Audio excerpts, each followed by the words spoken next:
Inclusive, nós somos o orador, acho que há mais de 15 anos ou mais, da primeira segunda-feira de cada ano.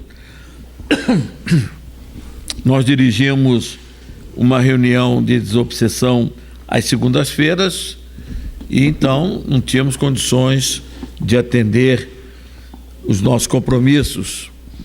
Depois que nós, agora também já posso, porque nós deixamos o grupo depois de 30 anos, mas às segundas-feiras, a primeira segunda-feira do ano, o Salomão ligava em setembro, olha, primeira segunda-feira do ano. Então, eu sou companheiro muito antigo, né? E amigo de todos os companheiros. Em primeiro lugar, nós queremos trazer o abraço da Rádio Rio de Janeiro. Alguém consegue ouvir ou ouve a Rádio Rio de Janeiro? Vamos levantar o braço ou dois. Muito bem. Quem não conseguir em 1400 pode agora pela internet. Nós estamos em terceiro lugar no Ibope, Globo Tupi Rádio Rio de Janeiro. O nosso e-mail, aliás, o nosso site, temos cerca de 80 mil acessos por mês. Rússia, Estados Unidos, França, Portugal, enfim, Brasil. Então a Rádio Rio de Janeiro, de fato, tem um compromisso muito grande com a divulgação do Espiritismo. O assunto de hoje é dessa obra, desculpa, mas é o meu livro, eu cuido bem dos meus livros, coloco etiqueta, tal, enfim, mas é antiguinho, mas eu gosto dele. É sobre liberdade de consciência.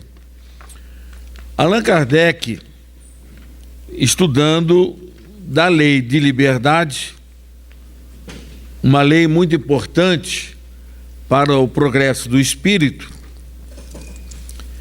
coloca nesses itens iniciais liberdade natural, depois escravidão, liberdade de pensar e depois liberdade de consciência. Já foi estudado aqui. Será a liberdade de consciência uma consequência da de pensar?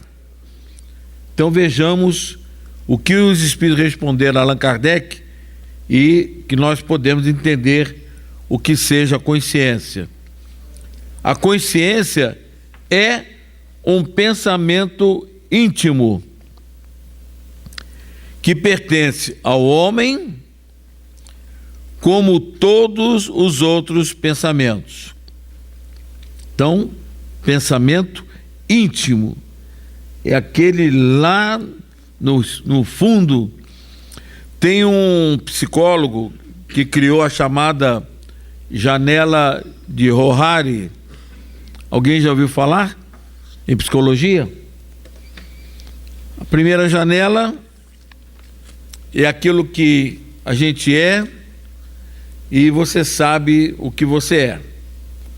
A outra janela, só os outros te conhecem. Você não tem consciência daquilo que você faz, mas os outros sabem. É a segunda janela. A terceira é uma que nós sabemos quem somos, mas escondemos as nossas unhinhas. O Gerson é uma criatura amorável, eu gosto muito dele e tal, mas por dentro não conhece o meu íntimo. Então, automaticamente você sabe o que você não é, mas que os outros não têm condições. Agora, a quarta janela, nem nós conhecemos.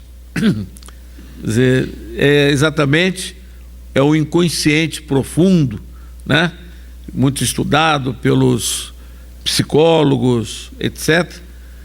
Então, esse pensamento íntimo é esse, lá dentro. Nem nós nos conhecemos, a verdade é essa. Tanto que Sócrates recomendou. Conhece a ti mesmo, uma forma de nós nos conhecermos. Bem, depois ele pergunta se tem o homem o direito de pôr em embaraço a liberdade de consciência. Claro que nós não temos esse direito. Agora, a questão que nós vamos analisar na nossa reunião, só quero saber até que horas? 17 horas. 17 horas, ok. Pensei que era até meia-noite. Bem,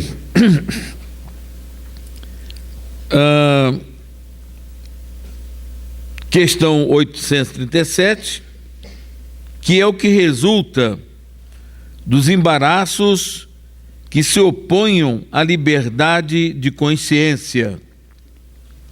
Então, essa é a questão que Kardec diz o seguinte: ninguém tem o direito de opor-se à liberdade de consciência, de pensar de qualquer irmão em humanidade. É um princípio da democracia. Nós vemos hoje em dia a chamada intolerância religiosa, exatamente porque o outro crente não respeita a crença do outro. Então, a intolerância religiosa é uma forma de colocar embaraço para a crença do próximo, a crença alheia. Então, diz os espíritos: constranger os homens a procederem em desacordo com o seu modo de pensar, fazê-los hipócritas. Quem já leu aqui o romance Há 2000 anos, de Emmanuel por Chico Xavier? Ainda não? Não. Então levante a mãozinha. Isso é estatística. Leu? Então, dever de casa. A Fátima, na próxima vez que chegar, ela vai pensar, vai perguntar a você se você já leu. Dever de casa, tá? Esse romance, de fato, me deu uma visão muito grande do cristianismo, do que fez o Cristo. E vou até confessar, eu nunca tive bons professores de português. A grande verdade é essa, nunca tive. No ginásio, mais ou menos. Depois, no técnico de contabilidade também, não era grande coisa. Mas, felizmente, aos 16 anos, comecei a ler as obras espíritas. E, desculpem, se hoje eu sei um pouco de português, agradeço aos romances do nosso querido Emmanuel e das obras de Humberto de Campos. E o livro que eu ganhei em Juiz de Fora, como prêmio pela minha assiduidade, eu não faltava nenhuma aula de evangelho aos domingos, eu era, nesse caso, era evangelizado, foi a obra Paulo Estevão, e vim lendo no ônibus de Juiz de Fora para o Rio, voltando ao Rio de Janeiro. Foi essa obra, essa modificou a minha vida. Aí realmente, eu pude vislumbrar o trabalho, o exemplo de Paulo de Tarso. E até no teatro, não sei se vocês sabem, mas eu também sou ator, entre outras coisas. Estou há 7 anos com a Companhia Mensageiros, já trabalhei aqui nesse palco, né? E na peça Paulo Estevão, o meu personagem é o Sadoc, grande amigo de Paulo de Tarso. E quando Paulo de Tarso se converte ao cristianismo, quando Jesus surge a ele no deserto, porque ele ia para Damasco a fim de prender Ananias que havia convertido a noiva dele, Abigail, ao cristianismo, eis que o Cristo aparece nimbado de luz, ele cai do cavalo e diz: Senhor, que queres que eu faça? Ele pergunta: quem é o Senhor? Ele diz: eu sou Jesus. Senhor, que queres que eu faça? E dali por diante, ele seguiu o Cristo. Então, aí quando o nosso Paulo de Tarso vai encontrar com ele numa sinagoga, que ele vai querer encontrar com Saulo, nesse caso sou o Sadoc. Quando o Paulo de Tarso vem querer me dar a mão, eu tiro a mão, e aí até um diálogo muito áspero, dizer, intolerância religiosa, era o fanatismo, né? Bem, então até tem muito a ver, o Paulo Estevão, essa obra tem muito a ver com essa questão da intolerância religiosa, não respeitar o pensamento alheio. Mas nesse romance há 2000 anos, quando os cristãos eram levados para os circos, mas antes, se eles abjurassem, ou seja, renegassem a fé cristã, eles poderiam ser libertos. Caso não, era a morte no circo. Estão dizendo que no circo tem historiadores que não tinha leão nem nada. Gente, a nossa Lívia, esposa do Emanuel, senador Públio Lentulus, quando o marido, o senador, quer receber a coroa de louro do imperador, e que ela o vê na tribuna, só que ele não sabia que ela estava, veio um leão dar-lhe uma patada nas costas, mas quem veio recebê-la? O próprio Jesus. Então, ora, no momento em que ela renunciasse, né, poderia ser solta. Embora no romance, há 2000 anos, ela e a empregada foram presas num cemitério, né, nas catacumbas, mas a Lívia, que estava com a roupa de romana, né, uma senhora, a dama, e a empregada, ela sabia, no momento em que fossem colocados para as feras, para o circo, para a arena, pela roupa dela, mais que depressa, claro, eles não gostariam de ter problema vamos dizer assim, com a elite, né? E então ela troca a roupa com a empregada, com a Ana, e a Ana então é salva, mas ela, Lívia, uma patada do leão e devora ela, etc, né? Tanto que quando a Ana chega em casa para poder contar ao senador, realmente foi uma tristeza muito grande. Então a gente vê naquela época um absurdo, quer dizer, o embaraço à crença alheia. No livro Boa Nova também nós temos muitos exemplos dessa forma de atuação, de querer fazer as pessoas abjurarem suas crenças. É o caso de Joana de Cusa. Joana de Cusa, quando estava num poste para ser queimada, e no outro poste o filho dela. Então eles deram chance: olha, se você abjurar o seu Cristo, está você e o seu filho também será salvo. Mas ela, naquele momento, o próprio Cristo, quando antes num diálogo entre ela e Jesus, ainda normal, a recomendação dele: vá e ser fiel a Deus. E ela realmente, naquele momento, não abjurou. E eu também, fique tranquilo, deve ser alguém que deve estar empurrando aí, não tem nenhum problema.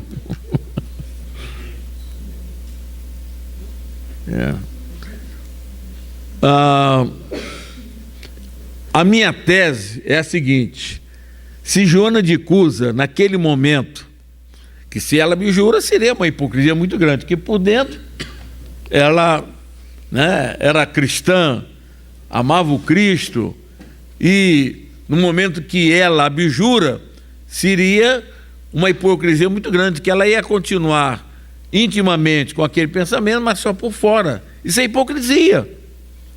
Mas a minha tese é a seguinte: se ela naquele momento abjurasse, aí os verdugos, já estava a cruz tudo pronto, era só botar fogo. Ah, é? Você abjurou?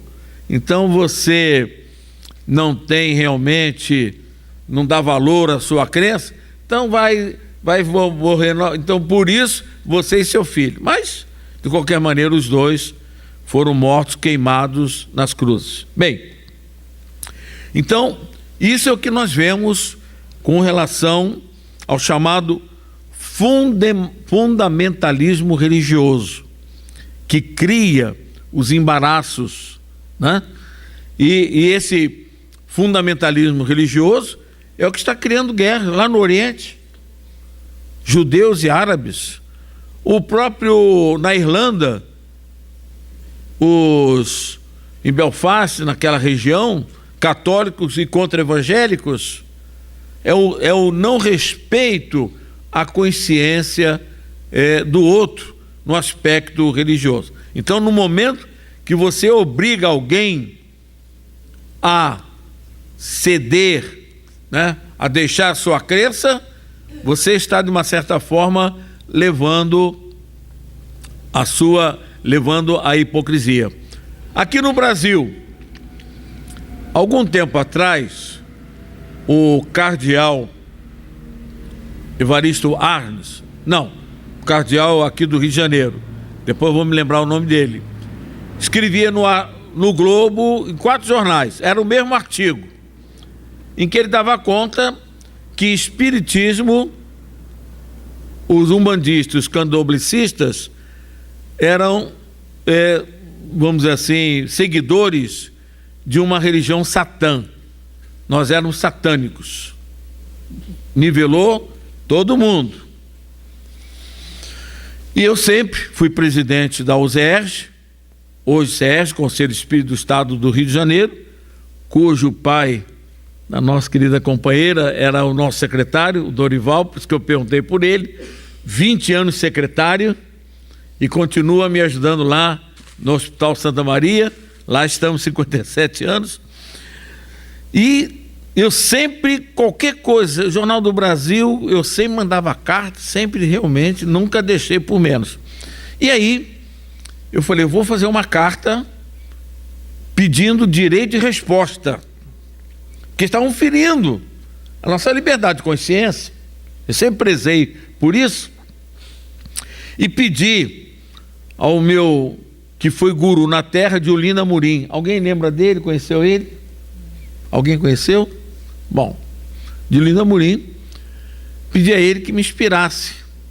E de fato, senti força na pena, tal.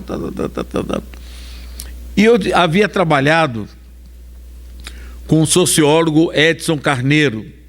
Eu trabalhei na CAPES, no Ministério da Educação, e o Edson Carneiro era colega de trabalho, baiano, raça negra, afrodescendente, e uma vez conversando sobre a Umbanda, ele me esclareceu que quando os escravos rendiam culto a Inhaçã, etc., etc., os senhores de escravos, no caso os católicos, obrigavam-nos a, vamos dizer assim, obrigavam-nos a deixar aquela seita e cultuar o catolicismo.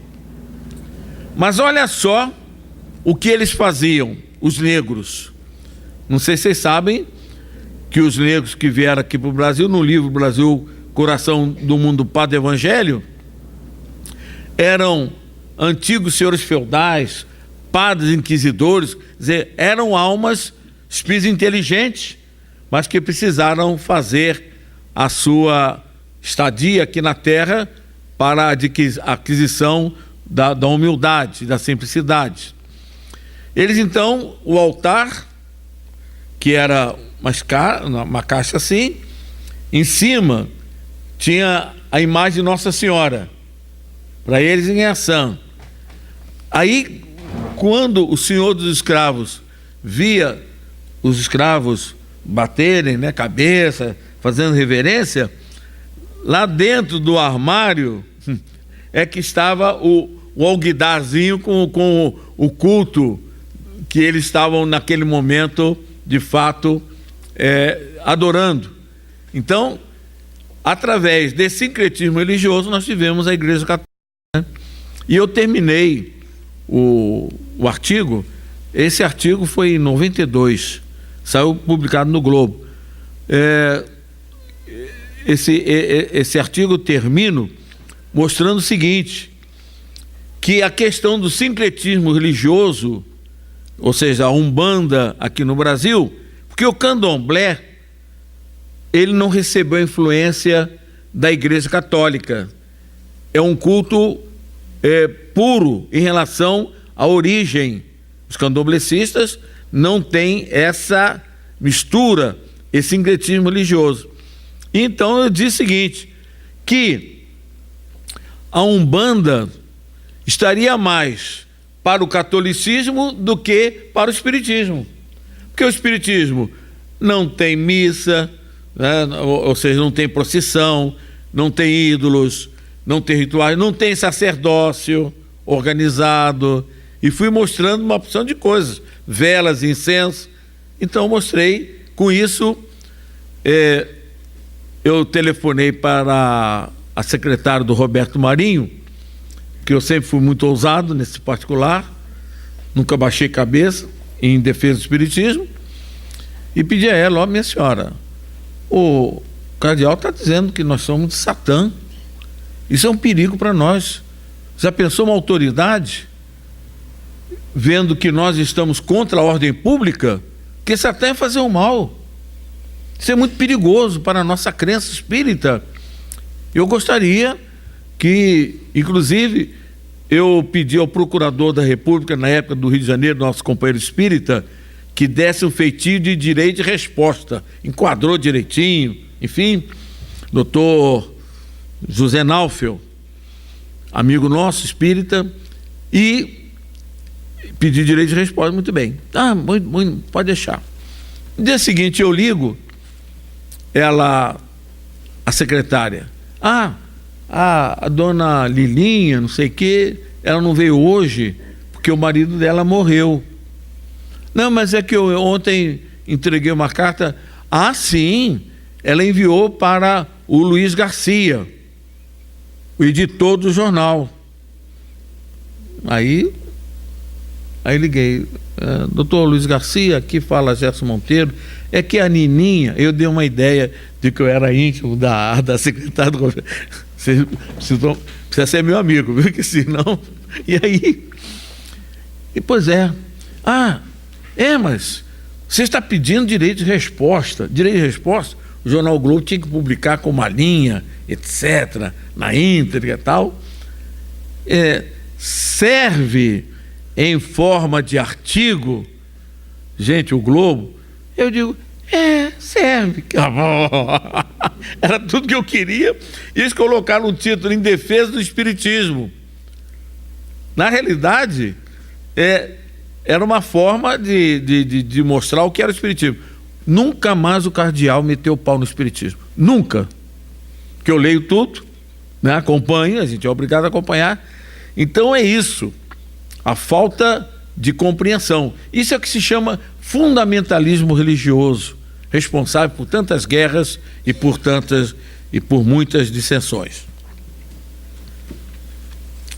Bom, então constranger, botar embaraço, constranger os homens a procederem em desacordo com o seu modo de pensar, fazer os hipócritas. A liberdade de consciência é um dos caracteres da verdadeira civilização e do progresso. Eu vou contar um fato ocorrido comigo e o Chico Xavier. Estou desconfiado que não está funcionando não, né? Tá? Obrigado. Fica pra cá, não tem retorno aí. Ok, então tá bom, ok. Estávamos em Uberaba, lá no Centro Espírita, sexta-feira, e os companheiros do centro me convidaram para, no sábado, acompanhar o Chico na peregrinação. Os companheiros, na região pobre, ali na periferia de Uberaba, ele levava pão, mantimentos, abria o evangelho na porta da casa, fazia uma prece, e durante a caminhada ele ia chamando um confrade, botava de um braço, do outro. Às vezes a Sheila fazia operações enquanto ele estava caminhando. Aconteceu com a nossa irmã Nair Vieira, que a Sheila fez uma operação nela, o Chico andando. O Chico falou: olha, a Sheila está aí e tal, está te fazendo um tratamento. Bom, lá pelas tantas, aí de repente, Gerson, aí me chamou, me deu esse braço aqui. Aí ele perguntou assim: Gerson, como está a nossa irmã Edith? A Edith era evangélica,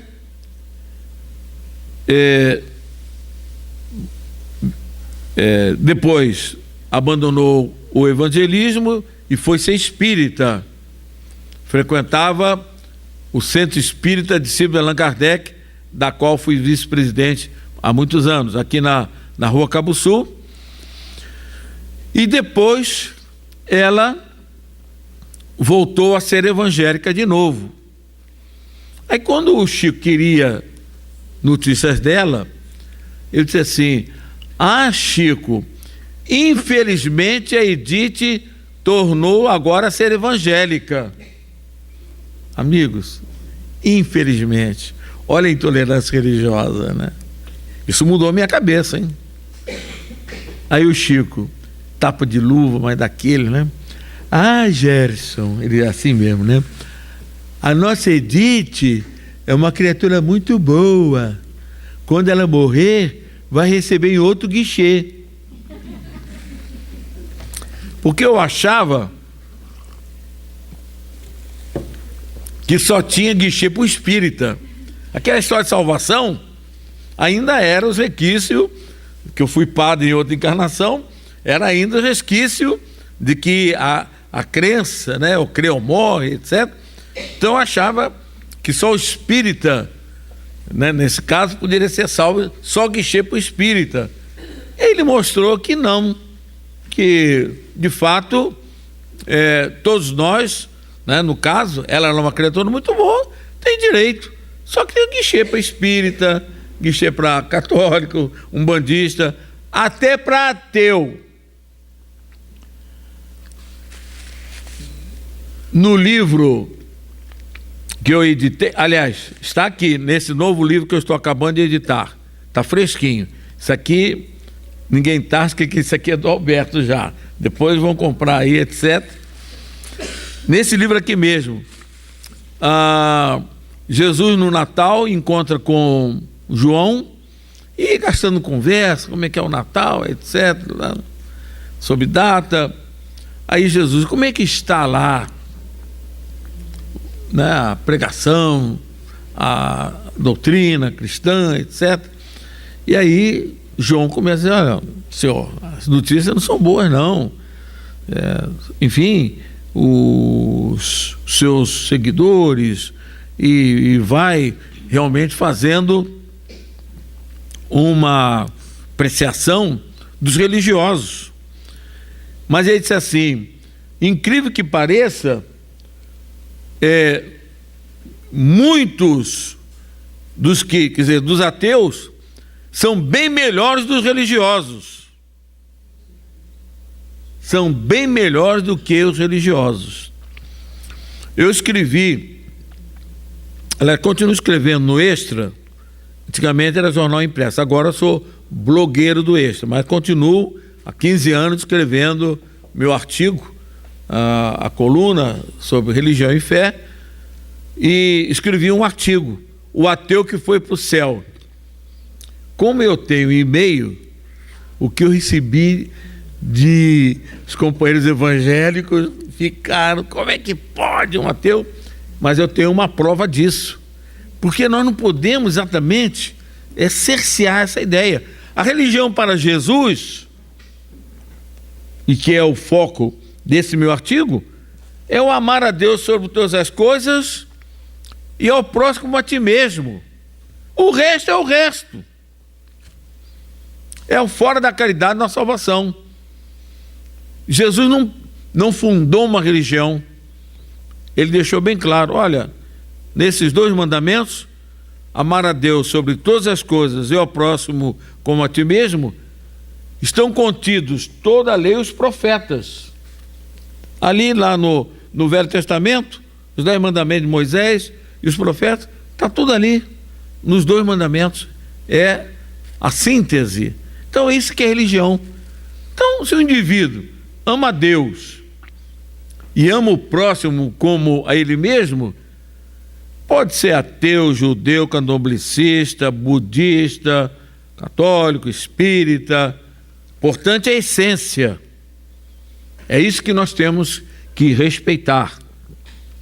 Eu fiz parte muito tempo do movimento interreligioso como presidente da USERJ, e certo dia fui convidado, nos 70 anos do Corcovado, me juntar aos católicos, todos religiosos, inclusive um muçulmano que ficou meu amigo, que eu defendi em certa ocasião, e eu sei falar um pouco de árabe, e ele até é meu amigo para tirar fotografia. Então, respeitar a crença alheia, a oportunidade de nós nos darmos bem. Então, é o amar a Deus sobre todas as coisas e ao próximo como a ti mesmo.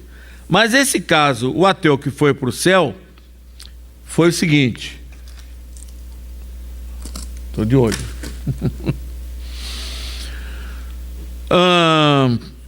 Certo dia, eu encontro na Mendiçá uma companheira espírita, e ela inclusive foi um dos personagens daquele filme O Que é Isso, Companheiro?, que sequestrou o embaixador. Ela era daquela época e tal, muito bem, mas ela estava muito mal. Aí entra aí, eu ia para os USERJ, fui lá para a sala mediúnica, dei um passe nela, que eu chamo passe levanta defunto. Sai ectoplasma por aqui, pela boca, por tudo quanto é canto, porque realmente o estado dela era... Ela entrou num sono profundo. 2 horas depois ela ainda estava dormindo, porque ela estava realmente precisando. Mas quando eu vou entrando na sala, estava meio escura, etc., eu vejo um vulto, túnica branca. Sabe quem era? Era o Betinho. Eu reconheci, era o Betinho. Aí ele disse para mim, eu não sabia nada disso, se eu e ela não tivéssemos a doença, porque ela tinha lúpus e ele a questão de hemofilia, né? Questão de sangue e tal, nós estaríamos talvez cometendo crimes, guerra, etc., né? Enfim, luta armada. Bom, quando aí ela acordou, eu disse assim: você tinha alguma ligação com o Betinho? Ah, nós éramos colegas de transfusão de sangue no banco de sangue, nós dois conversávamos muito, etc. E antes de morrer, uma semana antes, ele estava muito preocupado com ela, porque ela ainda não tinha recebido a benesse da anistia, que tinha direito e tal. Ela foi mandada embora de emprego, tal, sempre perseguida. Ela passou por 54 países. Quem tomava conta na França do filhinho dela para trabalhar era o Luiz Carlos Prestes. Na Venezuela, quem também ajudava muito ela era o Darcy Ribeiro, enfim. E uma semana antes ele quis saber, ligou para a irmã para saber como que eu estava, etc. Foi quando então aí foi que a cena disse o seguinte: e você sabia? Olha só, hoje de manhã a irmã dele me ligou. Olha só como que ele já estava agindo. A irmã dele me ligou, do Betinho, e ele estava ela querendo saber notícias dela, aquela coisa toda e tal, e à tarde exatamente tem aquele fato. Portanto, túnica branca. Quem foi que deixou uma campanha contra a fome? Foi ele. Foi ele.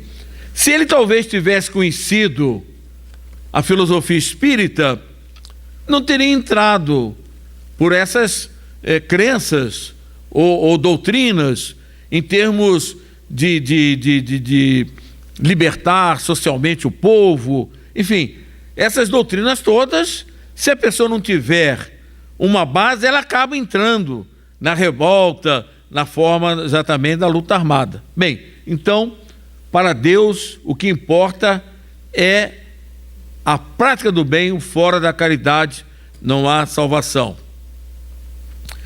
Nós consultamos alguns livros.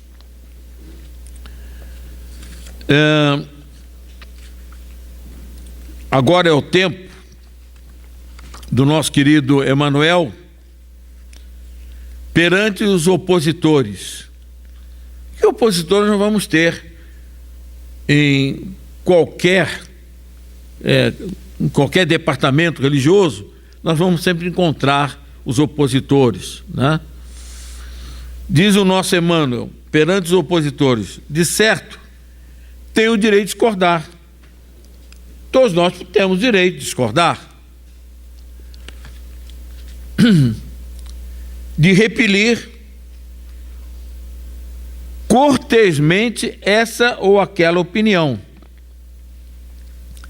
de divergir de alheios pontos de vista, de seguir em caminhos diferentes daqueles que se te proponha. Em qualquer circunstância, porém, não te esqueças de que os opositores são filhos de Deus, tanto quanto nós, sempre credores do nosso respeito e consideração. Então, se porventura algum irmão nosso religioso não aceita o espiritismo, se considera um opositor, vamos respeitar, né? Mês de agosto agora já estou escalado para falar no Centro Espírita, no Templo Tupiara, umbandista, tem lá uma série de altares para Buda, etc. Eu vou lá, faço minha palestra, vendo o livro, que não é brincadeira, porque todos esses livros, os direitos autorais é para o Lar Anália Franco. Alguém conhece o Lar Anália Franco? Obrigado. Avenida Marechal, a senhora também, né? Essa aqui foi minha colega de BNH. A gente era feliz e não sabia, né? Hein, menina? E trabalhava no DRH. No dia que eu fui me aposentar, um ano antes de acabar, fui lá, assinei todo. Eu não vi cara de INSS, tá? Era beleza, vocês funcionavam bem. Segundo ela, é a única que trabalhava. Não sei, hein? Vamos ver. Mas os direitos autorais é por lá na Anália Franco. Nós temos lá 85 meninas na creche e outras estudam nas escolas da comunidade. Por isso que eu faço bastante propaganda, porque no mês de janeiro do ano passado, direitos autorais, R$1.800. Uma instituição que vive com dificuldade, mas vive mesmo. Eu sou presidente do Conselho Fiscal, então a melhor pessoa para dizer do que acontece, né? Então, não vamos ficar preocupados com o opositor ou aqueles que não pensam da mesma forma, porque o importante é sermos irmãos, sermos fraternos, né? A outra questão, 838, será respeitável toda e qualquer crença, ainda quando notoriamente falsa. Então vejamos, crença respeitável. Vocês consideram o espiritismo uma crença respeitável? Quem considera, levante a mão ou duas. Não, isso é para fazer exercício, gente, para acordar, isso é técnica, né? Levando, tal. Então, mas vocês receberam nas mãos um caderninho que eu dei. Querem abrir, por favor, o caderninho? Agora é lição na sala de aula. Você está devendo. O ano que vem, quando chegar aqui, eu vou te cobrar 2.000 anos, hein? E eu não esqueço, não, hein? A Fatia vai me emprestar, né? Uai, tem ali biblioteca aberta. Vocês sabiam que a ideia da biblioteca aberta... Um audiolivro no site Sentinela Espírita. Nossa, mãe, não merece. Essa biblioteca aberta, quem deu a ideia fui eu. Eu escrevi um livro, aliás, um artigo, Prisão de Livros, num centro onde a biblioteca tinha um cadeado, mas era desse tamanho, gente. Aí eu perguntei, vocês emprestam um livro? Não, o estatuto não permite. Mas tem uma hora para as pessoas. Não temos isso. Aí eu cheguei à conclusão de que era uma prisão de livros, né? E sugeri a biblioteca aberta. Quando você vai no supermercado, por que você compra? Você vê o livro, você vê a mercadoria, aquela mais em cima, você sente, você tem que segurar o produto. O companheiro tem que segurar o livro. E se perder livro, no Hospital Santa Maria, há 57 anos, nós estamos lá com os nossos irmãos tuberculosos, nós temos a biblioteca ambulante. E quando eu fui ver, perdemos 100 livros. Que o doente saía, ia embora, tal. Nisso, Federação Espírita Brasileira, na época do Salomão, Gerson, tem aqui os livros lá para o hospital, 100 livros exatamente. Então, vai e volta, né? Bom, estão vendo aí esse livrinho? Cadê o meu, hein? Tá aqui. Não. Tem aqui, madame, eu sou organizado. Isso aqui é a base da nossa crença. Claro que vocês não vão ler isso agora, né? É apenas... Mas é a base. A nossa crença espírita está aqui. É respeitável. Primeiro, o primeiro princípio fundamental do espiritismo é a existência de Deus. Lá no item 12, inclusive, a existência de Deus. Prova da sua existência. A nossa religião é deísta. Aliás, foi isso que eu disse ao cardeal naquela época. A doutrina espírita, ela é deísta. Nós temos como base a existência de Deus. Agora, não aquele Deus que manda os seus filhos para o inferno. Esse Deus nunca existiu. E, aliás, esse livro, eu faço uma ressalva de que em momento nenhum Jesus, quando esteve aqui na terra, não mandou ninguém para o inferno. Não mandou os maiores pecadores. Leiam a Bíblia, leiam o Novo Testamento. Para a mulher adúltera, filha, alguém te apedrejou? Alguém te acusou? Não, então eu também, né, não te acuso, não vou te atirar pedra. Zaqueu, desce aí do tronco de uma árvore pequena, e foi se banquetear com ele. Maria Madalena vai procurá-lo na residência de Pedro. Filha, vai, o amor cobre multidão de pecados. E até no alto da cruz, pendurado na cruz, de um lado mau ladrão, de outro lado chamado bom ladrão. Aliás, dizem que se é ladrão não podia ser bom, mas era, personalidade diferente. Promete o paraíso, estado de consciência. Ele se arrependeu. Esse é o Cristo que eu conheço, que é a imagem de Deus. que mandou amar os inimigos. Então, o nosso Deus é um Deus bem diferente, misericordioso, bom, né? Então, a primeira base da nossa crença respeitável é a existência de Deus. A segunda, a imortalidade da alma. Nós temos um livro, Morreram e Voltaram para Contar, que era um tal de assim, vem cá, alguém que já morreu e já voltou para contar? Já? Digo, um belo dia, aí fica com raiva e escrevi esse livro. Deve ter aí, né, na editora Novo Ser, Morreram e Voltaram para Contar, né?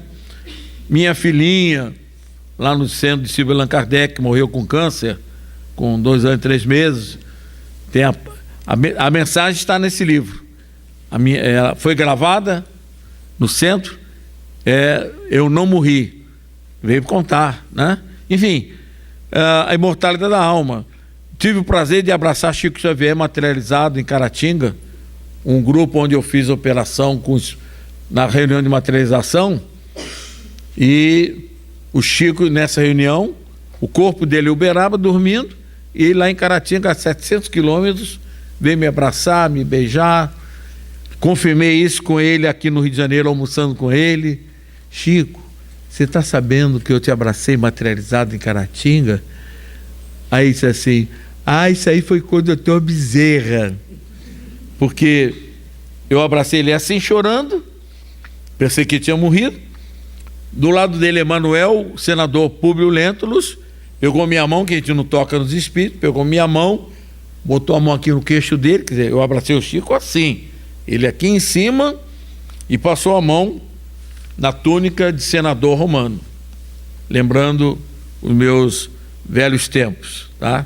Eu agora estou bem manso, mas aos 16 anos, lá na Vila da Penha, onde eu morei, meu apelido era Trator. Fiquem tranquilos. Lá do BNH, no BNH eu tinha apelido de capelão, depois o doutor Rego Monteiro lá soube que eu era presidente da USERJ, o bispo do estado, começou a me chamar de monsenhor, etc.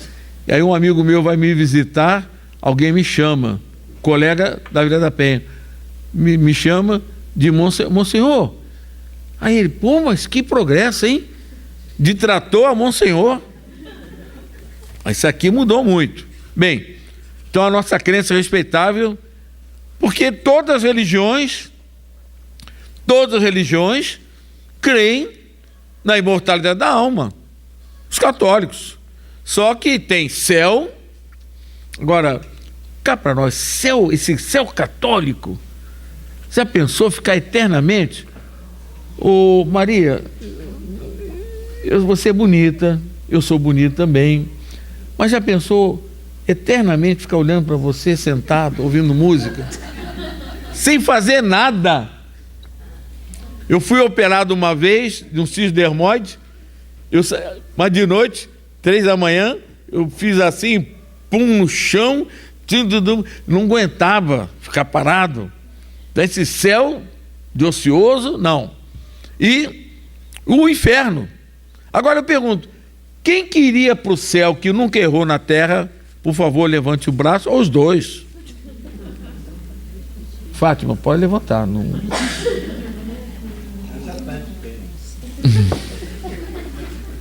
Pois bem, então, a doutrina espírita prega a imortalidade da alma e comprova, nesse meu livro, Morrer e Voltar para Contar, prova exatamente a imortalidade da alma. O terceiro princípio, que se baseia a nossa crença, é a evolução do espírito através da reencarnação. Ou seja, todos nós, criados simples e ignorantes, uma coisinha insignificante, passa pelo reino mineral, vegetal, animal, chega à condição no reino hominal, aí torna-se espírito, e através das reencarnações nós vamos um dia chegar à perfeição espiritual, a mesma alcançada pelo Cristo. É a nossa crença. E a quarta, a comunicação com os espíritos. O próprio Jesus, no Monte Tabor, conversou com 2 mortos. Aliás, quando eu escrevo isso no eixo, nossos irmãos evangélicos ficam arara comigo. Eles dizem que é proibido falar com os mortos. Mas veio Moisés, que tinha proibido, e o Elias, que já tinha sido João Batista, 2 mortos. Então Jesus conversou com 2 mortos no mundo espiritual. E tudo isso, a nossa crença respeitável, item 6, leva-nos a quê? Quem já achou o item 6? Pode ler, falar alto. Não, o item 6 aqui. Transformação moral. É sermos mais amigos, sermos tolerantes, entender que tem guichê para todo mundo lá em cima, né? Quando uma pessoa de outra religião, por exemplo, meus parentes todos são católicos, quando me convidam para a missa 7º dia, lá vai eu, sendo do lado, e respeito, faço prece, né? Enfim, importante é a nossa consciência, nós temos que respeitar. E sabe o que acontece? Todos eles, na hora da dor, Gerson, onde fica um centro espírita bom para eu tomar passe? Entendeu? Quer dizer, é você não fechar as portas, porque o companheiro ou os companheiros vão entender isso. E para concluir,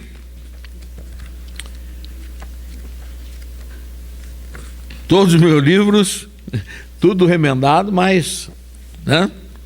Essa obra, Sol nas Almas, pelo André Luiz,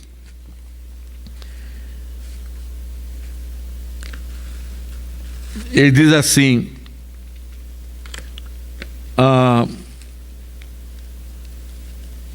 leais à nossa identidade de espíritas, isto é, abraçando a doutrina espírita como sendo a escola da fé raciocinada, com alicerce na verdade que nos fará livres, segundo a conceituação de Jesus, não precisamos aplaudir o erro para sermos agradáveis. Se o companheiro tem uma crença que não é respeitável, você não precisa aplaudir, não é isso?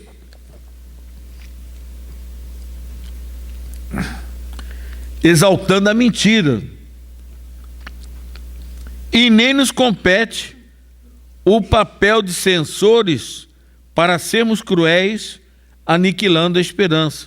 Então, se alguém está seguindo uma doutrina, eu estou atualmente pesquisando a tal da cientologia, aqueles artistas americanos que estão lá, etc. Estou começando a estudar para ver os fundamentos. O melhor mesmo, sabe o que é? É divulgar isso. Quando começou a surgir no meio espírita obras mediúnicas de péssimo gosto, apócrifas, enfim, coisas realmente terríveis, né? Que tá cheio, está infestado, tem médico para tudo quanto é gosto aí. E aí levaram para a USERJ um livro que as 10 primeiras páginas não teria coragem de ler na presença das minhas irmãs, das minhas senhoras. E eu não sou puritano, não. Livro mediúnico, espírita, que se diz. E foi quando então nós achamos por bem fazer uma campanha, que está até hoje vitoriosa, a campanha da divulgação do espiritismo, nasceu, que é a melhor forma de nós, se quisermos combater crenças não respeitáveis, crenças mentirosas, é divulgar isso. Esse meu folhetozinho é a base da doutrina espírita, tem tudo que nós precisamos saber com relação à base ou aquilo que é a doutrina espírita. Então, vamos divulgar o bom, que deve ser a nossa preocupação, mas não destruir a crença de ninguém, não tirar a esperança de ninguém. Lá no Hospital Santa Maria, tem muitas senhoras idosas, né? E aí, senhor Gerson, o que o senhor acha de eu sair aqui do hospital e subir as escadas da Penha? Doentinha já, né? E, enfim, então não, isso aí é bobagem, subir escada. Quando ela chegasse lá em cima, está morta, né? Está tuberculosa, já está ruim, magrinha. Então, quando chegar lá, aí o que eu faço? Olha, eu como uma senhora, faz o seguinte, procura dar um pãozinho, 365 pãezinhos, em nome da caridade, que eu acho que vai ser a melhor forma de a senhora pagar. Então, é respeito à crença alheia. Que Jesus nos abençoe, que nós possamos, como sempre, respeitar a crença alheia para que a nossa seja respeitada.